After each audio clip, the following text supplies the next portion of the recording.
আপনি নিজেকে যা ভাবেন আপনি ঠিক তাই। সাধু ভাবলে সাধু, চোর ভাবলে চোর। আপনি নিজেকে যতটুকু জানেন অন্য কেউ আপনাকে এর চাইতে বেশি জানতে পারবে না। আপনি নিজেকে যেভাবে গড়ে তুলতে চান আপনি সেইভাবেই গড়ে উঠবেন। নিজেকে যেই পথে পরিচালিত করতে চান আপনার রাস্তা সেটাই নির্বাচিত হবে। আপনার কন্ট্রোল সম্পূর্ণ আপনার নিজের হাতে। অন্যের প্ররোচনায় আপনি ভুল সিদ্ধান্ত নিতেই পারেন। আপনাকে সবাই ভালো বা মন্দর দিকে ঠেলে দিবে, এটাই নিয়ম। কিন্তু সিদ্ধান্ত নেওয়ার ক্ষমতা আপনার থাকতে হবে। আপনার জন্য কি ভালো কি মন্দ আপনার বুঝতে হবে। আপনি হুজুগের বশে একটা ভুল সিদ্ধান্ত নিয়ে নিজের ক্ষতি সাধন করেছেন। এর দায়ভার আপনি অন্যের উপর চাপিয়ে দিয়ে নিজেকে শুদ্ধ প্রমাণ করতে পারেন চাইলেই, কিন্তু নিজেকে কি জবাব দিবেন এটা ভেবে দেখা উচিত। নিজের কাছে নিজেকে এতটাও ছোট প্রমাণিত করবেন না যাতে করে নিজের কাছেই অচেনা লাগে আপনার। যাই করেন, যেই পরিস্থিতির কারণেই করেন, নিজের কাছে ফেয়ার থাকার চেষ্টা করা উচিত।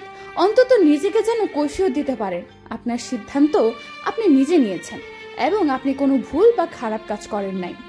দুনিয়ার কাছে আপনি কখনোই সবসময় ফেয়ার হতে পারবেন না। যতই চেষ্টা করুন ফেয়ার থাকবেন নিজের কাছে। মনে রাখবেন, সৃষ্টিকর্তা সব দেখেন, সব জানেন। সবার কাছে লুকিয়ে পার পেলেও তার কাছে লুকানোর সাধ্য আপনার নেই। তাই আপনার কর্মফলের জবাবদিহিতা তার কাছে দিতে হবে একদিন। সেদিন যেন আপনি অক্ষম হয়ে না পড়েন আপনার জবাবদিহিতার জন্য।